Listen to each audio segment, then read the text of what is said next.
it's all like, no, now you're stuck here. Like, it's like I own you. yeah.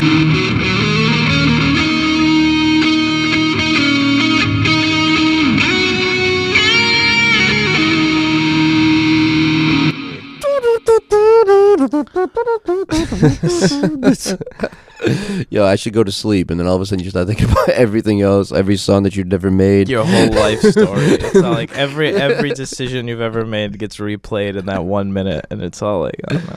The existential crisis that I had the other night. We're all gonna get old, and we're not gonna be beautiful, and then we're gonna die. Yeah, exactly. I just wanted to go to sleep. And I wonder, like, what the Disney core World. is that. Like, it's like you think of like a random person you haven't seen in like 15 years, and you're like, I wonder how they're doing. Like, and it's all like, really, this is the time that you want to think about this.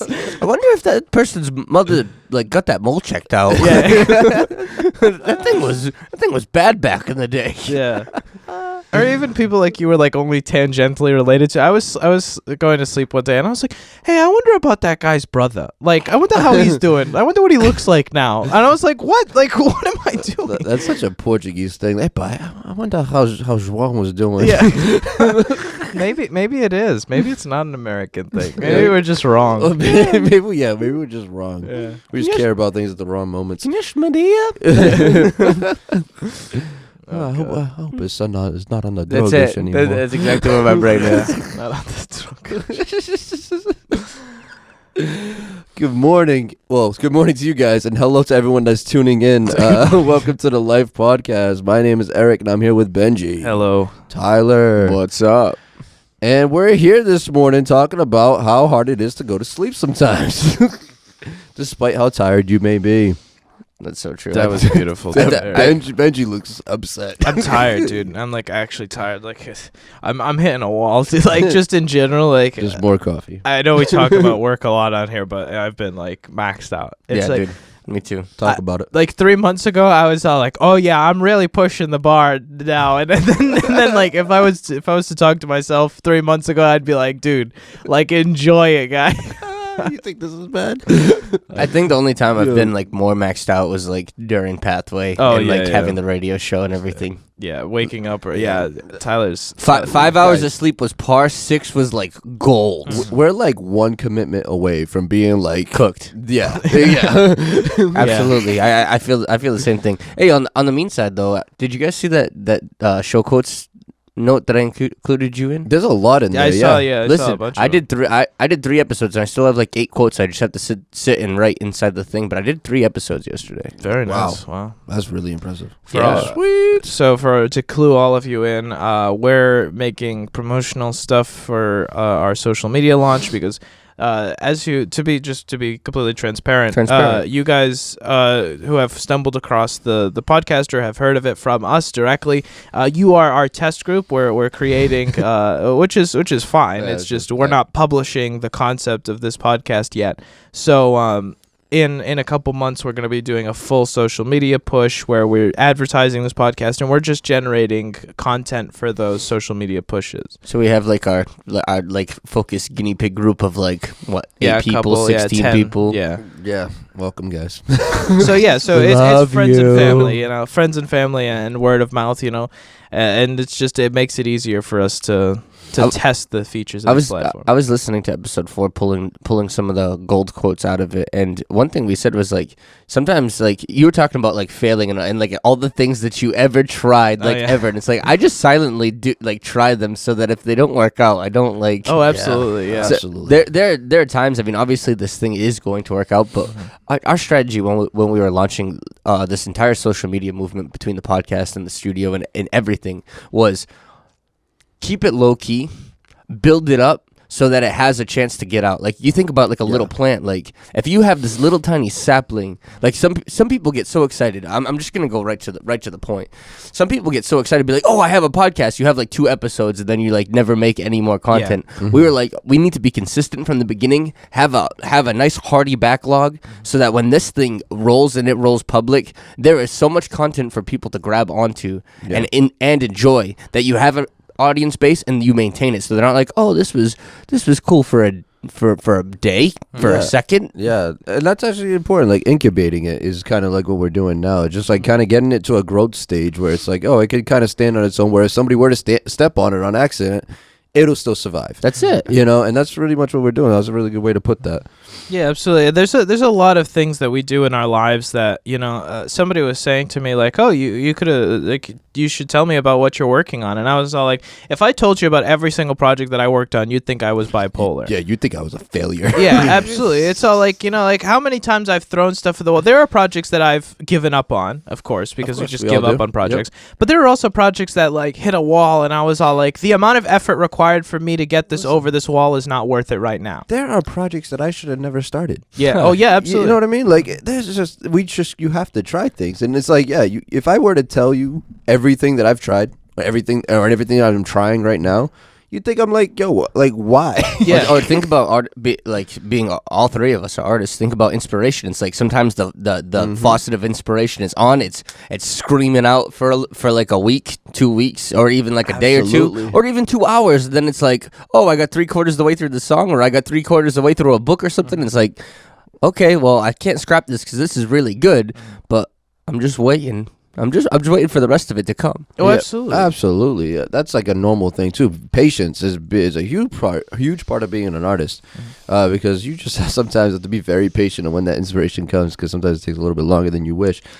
But no, that's good. And also understanding that things come in seasons. You talk about the concept of writing a book. Writing a book is very difficult, and sometimes you get waves of inspiration and waves of like this concept, and then you have to put it down and you move away for a season, and then there comes a day that you feel like writing again.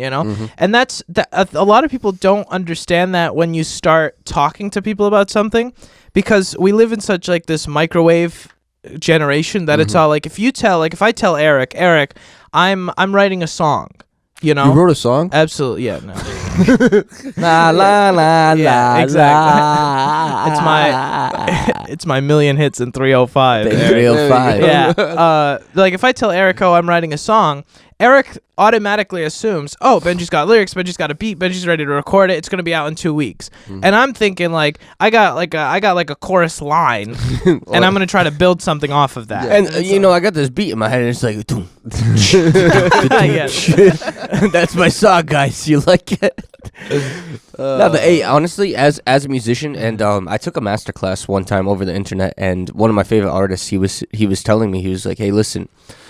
If you really, really, really want to make a song, I sit down and I try to write a song every single morning, or at least put something together every morning. Keep the ideas that are good, throw out whatever's trash. I mean, I have thousands and thousands and thousands of little choruses that I go back, or like little verses, and it's like, this is trash, this is trash, this is trash. Oh, and then finally maybe you might be able to mine the gold out. But it's being proactive in pursuing those ideas, and being conscious on making those decisions to say, okay, I'm going to be a musician. I'm going to sit down. I'm going to write. I can't just act when I have an emotion or a burst of inspiration. Yeah, does that happen? But how often do those like genius strokes of like, oh God, this is amazing happen? It's like you usually have to kind of grind them till you find them kind of deal. Yeah. And also, especially for like someone who's like an intermediate musician who, maybe doesn't know everything about everything. Me. Myself too. So it's like, so when we have to practice, like, so doing that every morning and creating a song every day, it really builds up your skills so that when you do get that moment of inspiration, you know how to make it. How many times have I know I've had inspiration where I've gotten this idea for a song, but I couldn't figure out how to put it down. Yep, absolutely. And it's so frustrating. And then you have to let that go eventually, or you just make something that's an alternative of what that vision was, and it's never going to be as good. But you have to practice to learn the skills so that you can make it when the inspiration comes. We talk about the concept of like prodigies, or like people who are really, really good at something, and like there's usually two ways that this goes. Either one, you just skirt off of the innate talent. Like you look at kids like in public education who are really good at math, or whatever, and they just don't have to study for tests, and they go through all of middle school and high school, and then they hit college, and then they fail all the classes. And it's like, why did you do that? It's like you're so good at math, and it's like, I didn't study for it. Yep. That concept of you have to nurture the innate talent that you have, or else you're just gonna go and just waste it. What is it, Tyler? You're like, I feel personally personally attacked right now. Oh yeah. I'm triggered. I need a safe space. It's all like I'm really good at this thing, so it's like I'm just gonna skirt along as long as I can. I'm gonna like you got one good push, and now you're just like letting it ride until it dies, and then you hit the wall, and you're like, oh, this is like a really simple wall for everybody else, but it's like I never learned how to pick up speed because I just skirted off of the talent that I just had. That's why I ran away. Like I ran away from math. My high school senior year, I didn't take math on purpose. Because I didn't need it. It's like, oh, I had enough math credits because I could get some, like, there was, algebra was broken up into 2 parts, and I think geometry was broken up into 2 parts. And it's like, oh, you can take it all in one part in one class, so that, like, it doesn't take up your whole time. So I did it all. Like, I was like, okay, I'm just going to do the hard things out of the way. Never studied for a test in my life. But then we got to something so stupid like factoring or whatever. And, like, my brain just, from not studying, I just couldn't, like, wrap my head around factoring. And then I fell behind. And then it was like, oh, I'm really behind now. Now everything we're talking about is riding on those old principles. Yeah. So it's like, yeah, I got to throw math out as fast as I possibly can. I'm going to go make to me after calculus. Calculus was my, like, big wall. And I was just like, I really can't wrap my head around any of this. I need to go. And then I'm gonna go make some pottery, guys. Yeah, so junior year, I was like, small business class, I'm gonna take it. I've already got enough math credits. Calculus wasn't fun. Discrete structures was interesting too, but well, I don't want to lose the rest of our followers. Math is difficult stuff.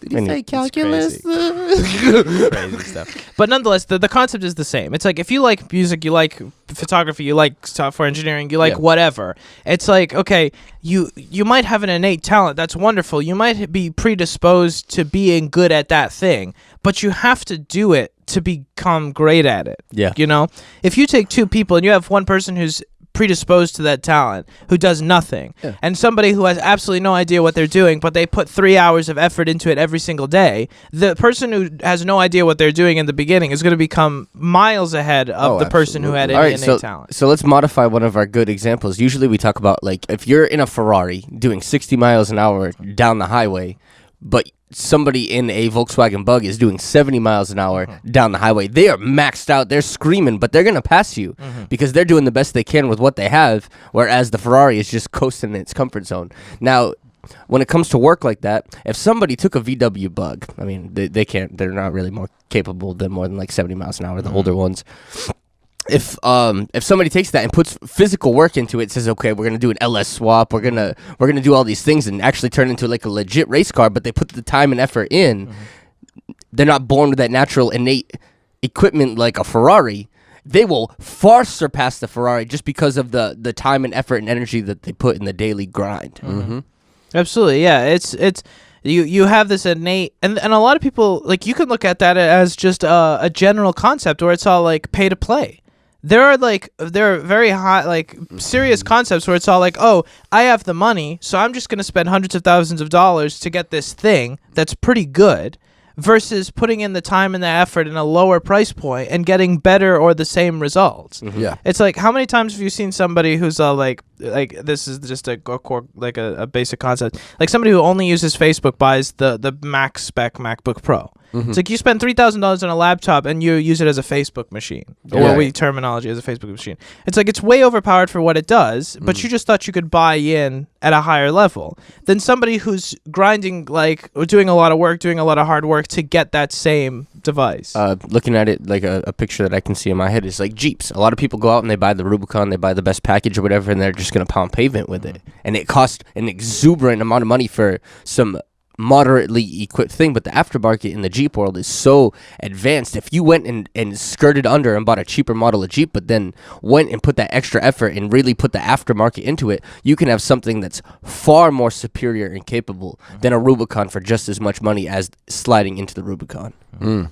Yeah, that's actually like that's a very common thing, and I'm gonna bring up even like building computers with someone who just buys it versus someone who builds it. Like Benji was saying, someone buys the $3,000 laptop, but even like, you know, gaming computers, whatever it is, you can go buy one in the store and you pay a good amount of money for it, and it'll do whatever it is. But if you were to put that same amount of money and build it from scratch, you can get a lot more and a lot more customization into it. You make it personalized. It's about you now, and you get the experience of actually putting it together, and and you grow. And the satisfaction, like the gratification of I did this. I really made this. Yeah, and all that, and that's all practice. But I mean, it all depends though, because it depends on where you want to spend your time. I mean, if computer building isn't what you want to do, then yeah, go buy one. You know what I mean? But whatever it is that you want to do, you have to take. You can't just buy in and expect yourself to be good. We talk about this all the time. Like, you can't just buy that $20,000 camera and expect how to use it. You know what I mean? You have to, like, if you really love camera work and you really want to do that for a career, you have to start somewhere much smaller and work your way up so you can learn all the curves along the way, instead of just buying the $20,000 thing and then getting mad at yourself because you don't know how to use it. That was a fast clock. That was wonderful. Absolutely. And those things affect like our day-to-day lives and everything that we're talking about. It's not just these basic simple examples. Think of anything that you're doing in your life and you can apply that same concept to it. We need to practice, we need to actively participate in the things that we want to get better at. Well, we'll be back. Stay tuned.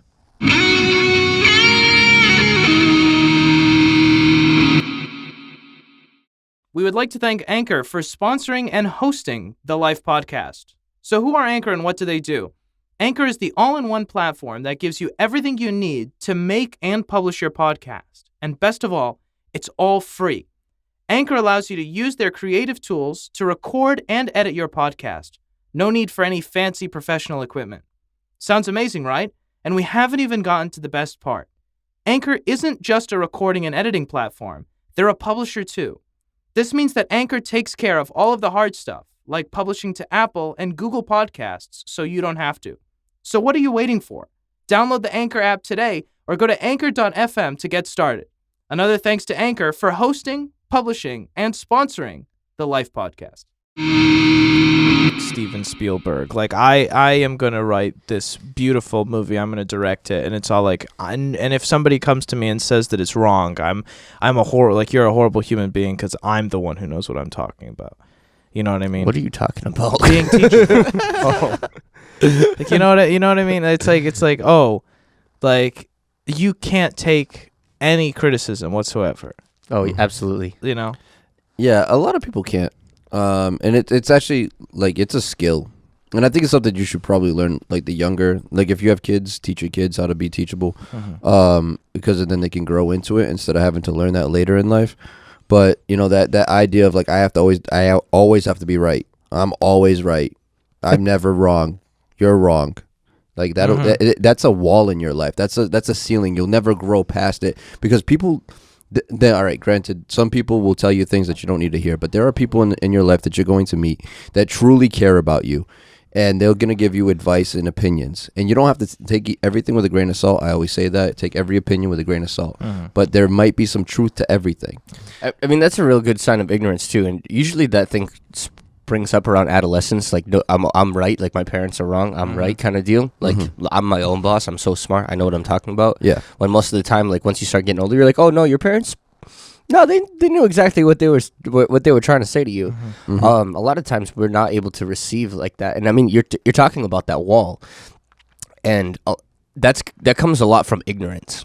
Besides pride, it comes from ignorance. It's like, okay, well, I am so ignorant that whatever I think is actually the truth. When somebody has more of an idea about a subject, it's like, no, it's actually like this, and I'm telling you this for your own good. It's like, no, but I went to this place once and I experienced this, and this is how it's supposed to be. It's like, yo, I've done this 100 times. I know exactly. Like, I've got this dialed in. Yeah. In computer science, that's a very, very big thing where it's all like, you talk to somebody who's like, let's say you're talking about like a router, and it's all like, no, like, you're supposed to do it this way. And it's like, I have taken these apart. I know how they work internally. It's like, I know what my advice means. Like, do not tell me that I'm wrong when I'm giving you advice when it comes to this concept. It's all like, it's sometimes people get like, they say the more you learn that you don't know. And it's all like this like, somebody asks you a question and they're like, they don't take your advice, and it's all like, the scope of this is so outside of your understanding that you don't even understand why this answer makes sense, but this is the answer. And it's all like, you automatically assuming that I'm wrong just shows how little you understand about this concept. Right. Or coming and asking somebody for advice that knows that you've actually know that knows more than you, but having your mind made up, saying no matter what they advise, I'm gonna do it this way. Or basing your today's knowledge on something that someone told you years ago. You know what I mean? Someone said that this would never work, and this is what the problem is with that. And then, like, you know, fast forward, you have the opportunity to do that decision, and you're just like, no, I can't do that because this person told me 7 years ago that this was going to be this way.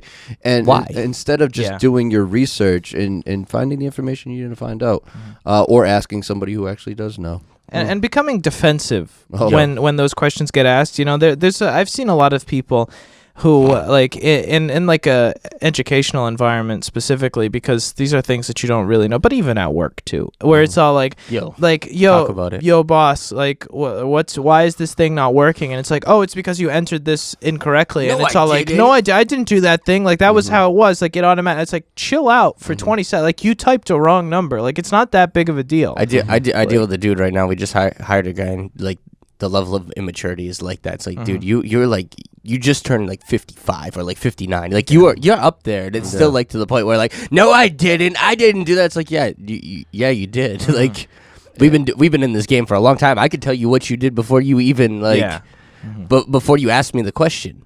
And the power of saying, I don't know, goes a long way. Yes. Just a lot of people can't admit the fact that maybe they don't know something, so they just make up something on the spot. Yep. Whether it's true or not, you don't know, but they throw out something in the world instead of just saying, I don't know. Yeah. That's one of my life things I live by. I love the genuine answer of I don't know. Or I like to be in certain areas willfully ignorant so that I can give a legitimate answer of I don't know, and don't tell me, please. Or like a situation where somebody asks you, like you're like very knowledgeable in whatever field, and somebody asks you a question that's so broad that it doesn't have an answer, that you're like there is no answer to this question, and then they look at you like, oh, you obviously have no idea what you're talking about, then that you actually don't know about your field. It's like, no, you just asked me a question that scopes the whole view of my field, and you ask in like one sentence question, like, so, no, this is not. So the answer is not infinity. Yeah. It's like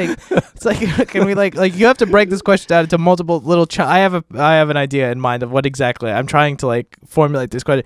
It's like somebody asked me a question that was so broad that it was like, there is no answer to this question. Like the answer that you want, a yes or no question.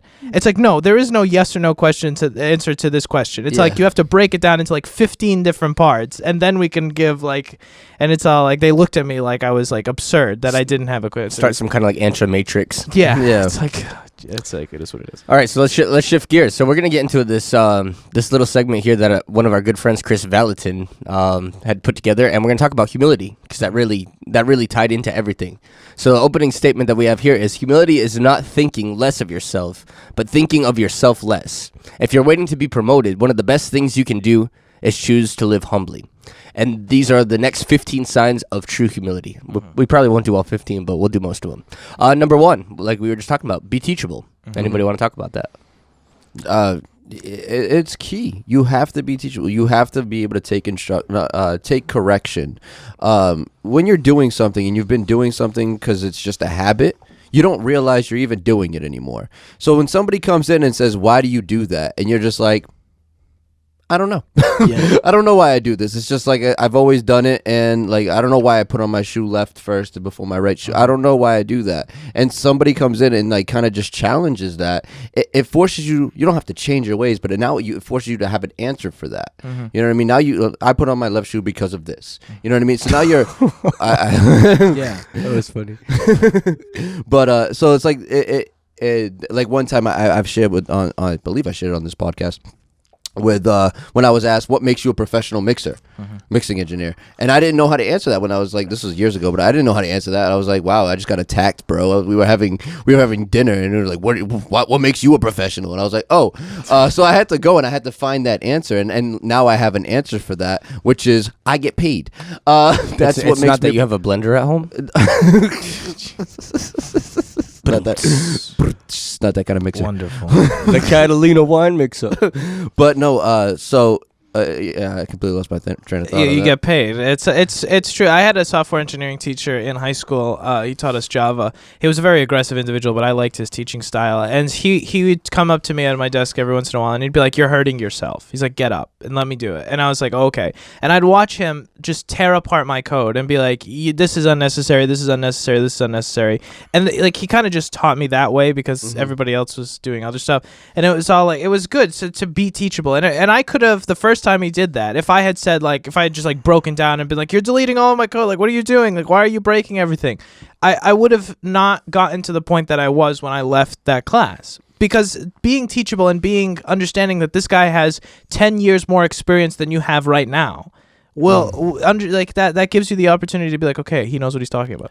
And letting that person finish the lesson is key. Like you were just saying, you could have like spazzed out, like, "What are you doing? What are you doing?" And you could have like cut him off and not have finished the lesson, and you would have never have gotten the teaching that you were supposed to get out of that. So because you let him do what he needed to do, got all the way to the end of actually it, you learned something new that you didn't have to, like, simplicity was key. All right, so that kind of ties into the next point. Point number 2: you are influenceable. And that's really it. Oh yeah, that's a big one. So okay, so like there have been people who I've worked with who, like, I'll spend an hour, 2 hours talking about the technical explanation of something, and then like they'll be doing something incorrectly, and I'll be like, "Hey, by the way, like this isn't the best way to do this. You can do it like this." And I'll go into a technical explanation and I'll explain the pros and the cons, and then they'll sit down and they'll be like, yeah, and then I'll leave, and then they just do the exact same thing. No. Exactly. They just don't change, and it's like, dude, I just spent 2 hours with you explaining why this is a horrible idea and why you should change, and you were all on board, and then I left, and then you did the exact same thing. I think a tough one to deal with is like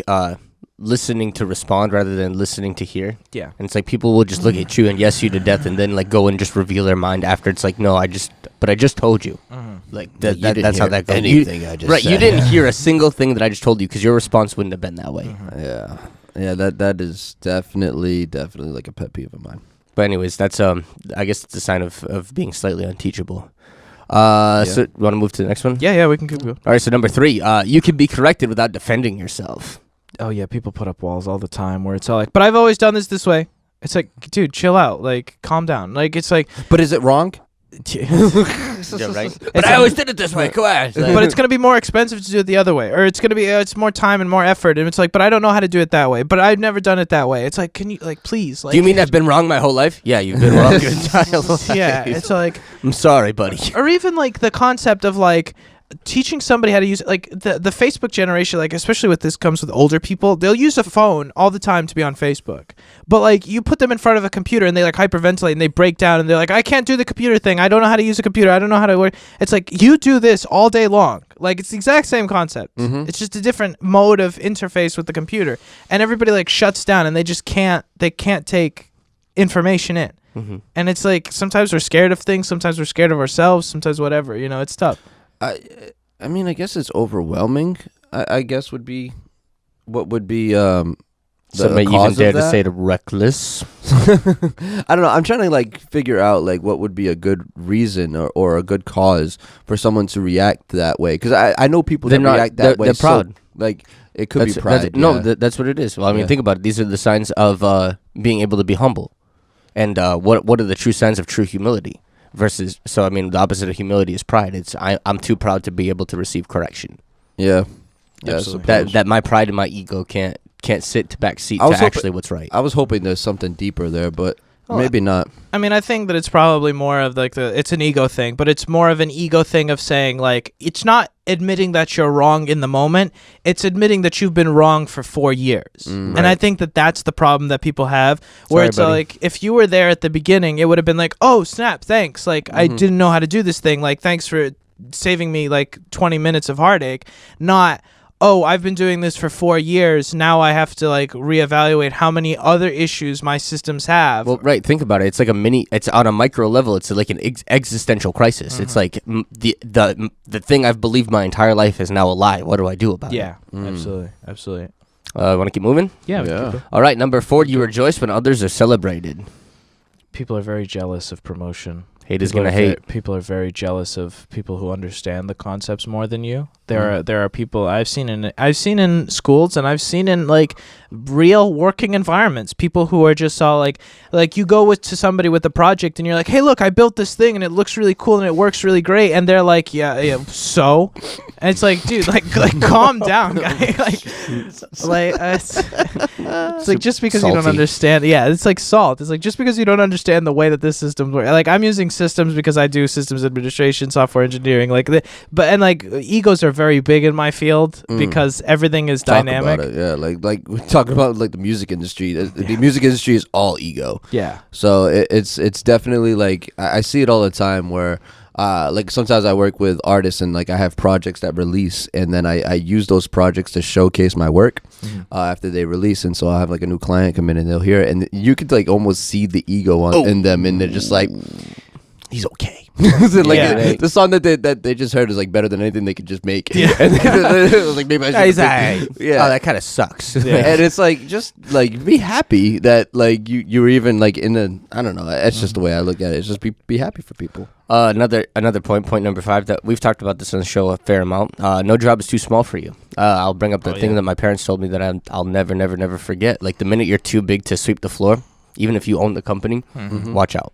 Yeah. Right before my parents left, to the Azores, I worked at a Christmas tree farm, which was fun. It was probably I loved the people, loved the guy who owned it, loved his wife, the whole shebang. It was the worst job I've ever had. You would talk about it all the time. I would, because I was trying to process the concept of how I had gotten myself into this situation. Well, you were trying to buy it too. I was. Hey, who's this manager? Yeah, fair enough. I was like, maybe if I manage the property, I won't have to cut the grass. Like, he was a nice guy, but like, hey, listen, I'm not a manual labor type of person. If anybody who knows me knows I don't do manual labor.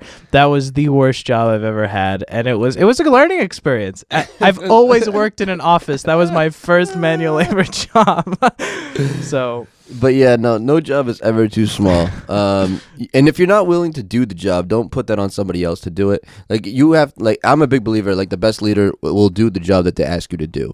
If they are asking you to do it, which is fine, but if you weren't there, they would be the person to do that. And I guess your job is as the employee. It's like, so I don't make my boss like feel obligated to have to go and sweep the floor. Like I'm gonna sweep the floor so that he can use his time because he's ahead of me to be able to do something that actually matters, rather than like, no, you sweep the floor, you do this. Yeah, exactly. Or even showing that you care about the company. Like a boss is gonna promote if 2 people have the exact same qualifications and one of them cares about the company and one of them doesn't. One dude sweeps the floor and one doesn't. Yeah, the dude who sweeps the floor is going up. Yeah, absolutely. Bro, if anyone has to ask you to sweep the floor, it's already too late. Yeah. Ooh. That's a heavy hit. All right, well, we're going to take a quick break, and we'll come right back into this list. Stay tuned.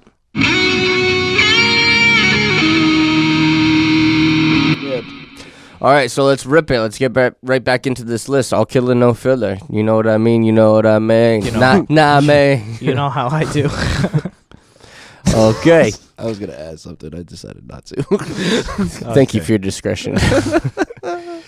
Okay, so point number 5 we just went over. No job is too small for you, which transitions us into point number 6. You don't have to be right. Yeah. Well, when you're right, that's the best thing. When you're right, you don't have to argue your point. There's never a point. It's like, if I'm right and you're really, really wrong and you can't see that I'm wrong, I'm just going to let what's right stay because it will remain. Yep. Yeah, there's a difference between debating and argument. Or you could have a conversation. But if it ever escalates to a point where you're arguing and you know you're right anyways, it's usually best just to be like, what? Okay. There's a few proverbs. One proverb says like, a fool doesn't listen to sound discretion, but only just like he laughs or rages when you correct him, but there's no actual listening to what you have to say. And then it says to answer a fool according to his folly. No, don't answer a fool according to his folly, but according to his folly deserves. And sometimes, if you're really uncorrectable, your folly deserves nothing. Let the truth remain, and the truth will stay there, and your lie will be found out. There are a lot of times that I've been doing quotes for like technical upgrades on a system, and somebody would want to cheap out and do like the minimum possible thing, and I'm all like, we can very easily do this thing. This is what you've decided. You want to do the minimum technical upgrade. You're gonna have this problem in about 3 to 6 months, and you just list out the problem. and that just doesn't sit with the person. And it's all like, well, yeah, but if we do this and this and this, and it's like, I'm not going to sit here and I'm not going to argue with you over a technical discussion. This is going to happen. And it's all like, and I walked away, and then 3 to 6 months later, the technical issue arose, and it was the same thing. And then they came to me and they were like, why didn't you tell me this thing? And it's like, I did.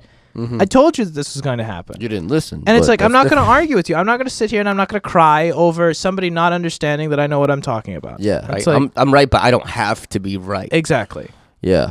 Okay. Which moves us into point 7. You naturally seek the advice of others. Oh, absolutely. You can That's tell. huge. Yeah. Man, that's important. Even if it's not it's for me. It was difficult at one point, like especially because there's a difference between seeking for advice and seeking for help.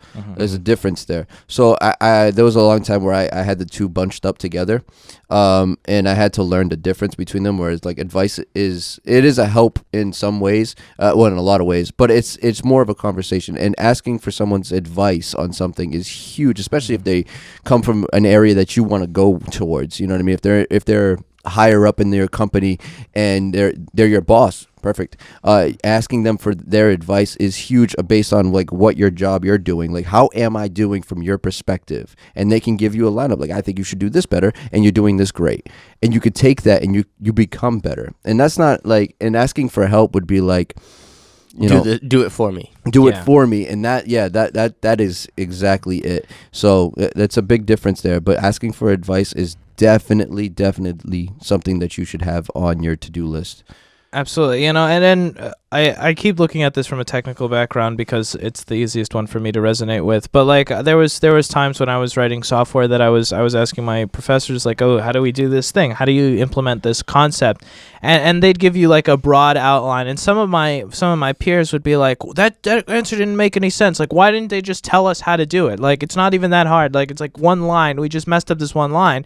And it's all like, well, they explained the concept of how the system works, and now we have to figure out how to do it. It's like if they did it for us, and this sounds so cliche, and teachers say this all the time, but they're like, if I did it for you, you wouldn't learn. But there were times where I was like, yeah, no, if you had just written out the line by line of how to do this thing, I wouldn't know how to do it. And it's like, I think a lot of people have to understand that, where it's like, yes, it's easier right now. If you offload your work to somebody else, it's easier in the moment, but you'll never be able to accomplish that aspect of your work again unless you do it yourself. And that really rolls into the next point, and this is more of a spiritual point, but it says you actually do pray. And that point of humility is like asking advice from somebody else. It's like, that's asking advice from God to say like, God, well, what do you think about this? What are your opinions on this subject? That's I mean, it's amazing. Like, it's like, so I've been watching basketball. It's just like coming into the season, so I've been into it. And they just had like the NBA draft, and it's amazing how many people like really turn and when they ask them like they talk to the person who just got drafted, and they're like, I just got to thank God, and they really put a point on the fact that they spent a lot of time praying for this. You know what I mean? And like, this is their fruition coming to existence. They put so many hours in work. Like, we don't understand the amount of effort that really got put into that moment, and then they finally break through that one moment that they've been dreaming about their whole life. And it's just amazing how like prayer guided them towards that, and like it kept their minds focused. You know what I mean? It's so easy to get like turned away. Well, that's that point of actually do praying. Prayer is a two-sided conversation. It's not just asking God, but it's also receiving from God and knowing what he says about something. Absolutely. You got anything, Benj? No, that's it. All right, which brings us to point 9. You freely admit your flaws, mistakes, and failures. I mean, to be able to be like, yo, I am so wrong, or like, I'm not right about this, that's really good as it sits. Everyone messes up. Everyone makes mistakes. So the first person to admit it is the first person to it's fine. You know what I mean? You could set an expectation of, you're the first person to admit your mistakes, so that people will be so much more lenient when those mistakes come. Granted, if you keep making the same mistake over and over again, then there's a problem there. But, things slip up and you mess up on a little detail, whatever it is. But just own up to those things, especially in the working place. And then people they'll thank you for that. And also, if you don't admit to this, there's some situations where if you don't admit to it and you pretend like it didn't happen, and it goes further down depending on the job that you go through. If it's like something like, say, like a manufacturing plant where there's processes to a product, if you mess up in step 2, it won't show up until step 9, and you literally just let that product go through so much like wasted time before that problem that you caused in step 2 comes back to the light. If you would have just admitted to it right there, you could have fixed that at that time, and you wouldn't have wasted other people's time. I had a coworker who was the vice president of a marketing company, and he was doing a large contract, and they did mailers. They were like a mail company, and they were sending stuff out, and somebody sent something out on a Friday, 2-day delivery. No, it was a Thursday, 2-day delivery. Expected 2-day delivery, meaning that it was going to go out on a Saturday. And if you've ever mailed anything, you know going out on Saturday means somebody has to physically show up and do the things. So it cost an exuberant amount of money, and they were dealing with businesses, so nobody was at the businesses to accept the packages. So it got there on Monday anyway. So like it got there Saturday, didn't get there, expected delivery Sunday, didn't get there, went in on Monday. So it wasn't going to get there Monday either way, and they spent like $150,000 or something exuberant, and it got the same way. And he's all like, he went to his boss, this guy was the boss, and he's all like, the guy came in and he was like in tears, and he was like, I'm so sorry, like I'm so sorry I messed up. And he's like, are you going to fire me? And he's all like, you think I'm going to fire you after I just spent $150,000 teaching you a lesson? And it's all like, no, now you're stuck here. Like, it's like I own you. Yeah. You owe me. Yeah.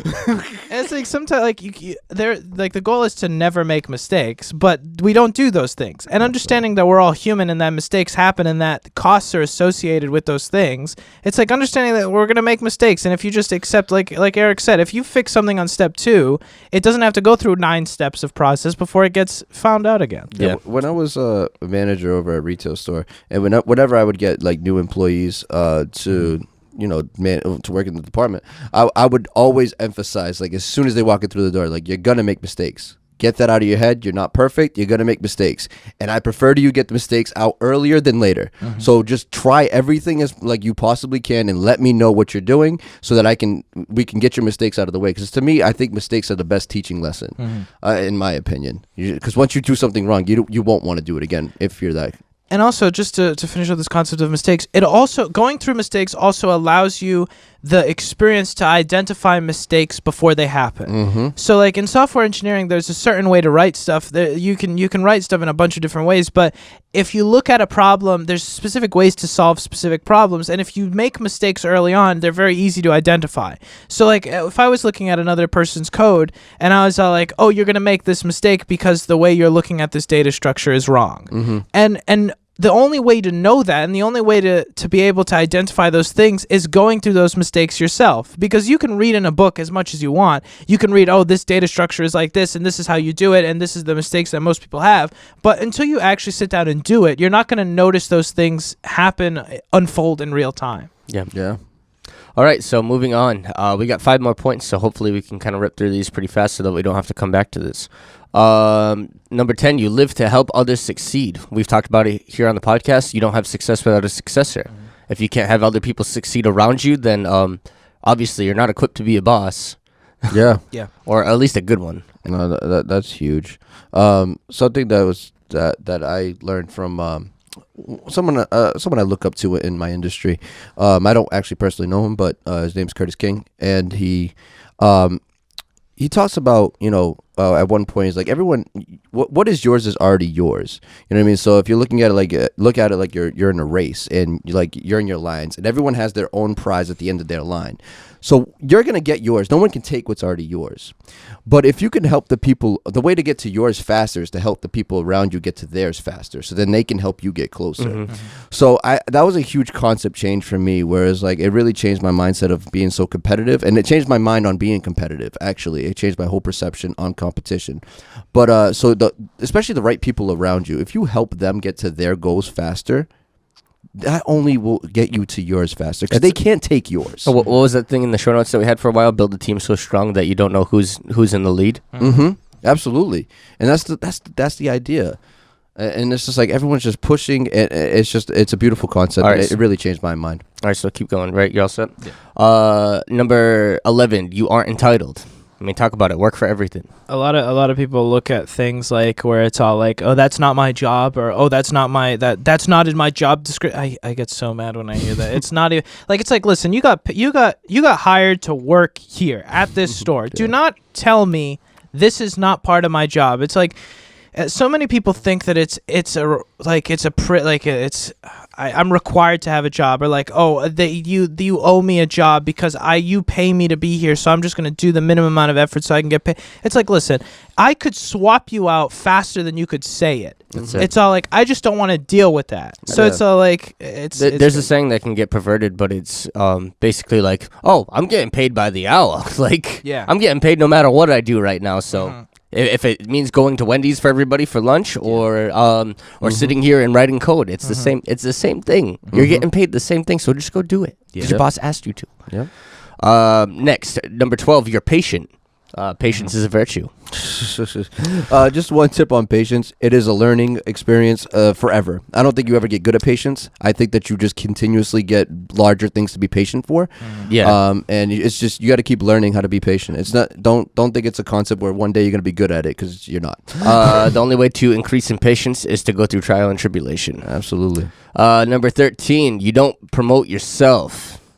We got 2 minutes, guys. I got 2 more points after this. You don't promote yourself. There's a lot of things where it's all like, oh, like, I'm gonna do this thing. This is my job. Like, I deserve this promotion. Like, promotions are given based off of the amount of income you generate for the corporation. That's really all that it is. It's like you can't expect to be promoted, or like, I'm gonna take over this concept. I'm gonna be the leader of this group. Like, that's not how this works. There's a proverb that says, like, when you go and sit in the presence of a king, it's better for you to sit at a lower place of esteem and for you to be told come up here than for you to self-promote and be like, oh, I'm gonna sit right next to the king, and he's like, who is this guy? Who are you? Get out, like, who invited you, guy? Get out of here. Yeah. So it's better. It's better to be to esteem yourself less so that you can be honored in the day of honor. Let other people see you, like, promote you. Let other people give you that credit.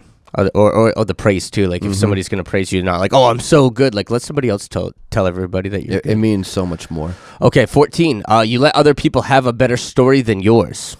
Oh yeah, one-upping stories. Like, somebody will be like around a campfire and people will be like, "Oh yeah, I went to like California this year," and it's like somebody else like, "I went to Switzerland," and so like, "I went to Geneva." Like calm down. I went to all 3. Yeah, exactly. Yeah, right. In one day. But yeah, that's huge. I think one of my biggest pet peeves are people who overcompensate and have to actually lie and make something up. Oh yeah. Just to be that one-up guy. It's like, oh, that puts a really bad taste in my mouth. You guys got anything else? Nope, that's it. Okay, in the last point, you honor other people when they are talking. Listening. That's it. Listen to hear, not to respond. Just listen. That's it. Because you're wasting my time. It's like listen, if you don't want to listen to my explanation of this topic, don't. Tell me. Yeah. Just tell me right from the beginning. Yeah. You don't care, and I'll be fine. I respect that way more than I respect, like, if I'm going to tell you how to do something and you're like, no, I'm good. I got this myself. I'm like, hey, listen, dude, do whatever you need to do, as opposed to like, oh, hey, what's up? Like, can you tell me this thing? And it's all like, yeah, let me spend 2 hours, and then you just disregard everything that I say. That was very specific to. Yeah, I feel like you just went through this like not too long ago. Technical diagrams, so many diagrams. Oh god. Yeah, that was fun.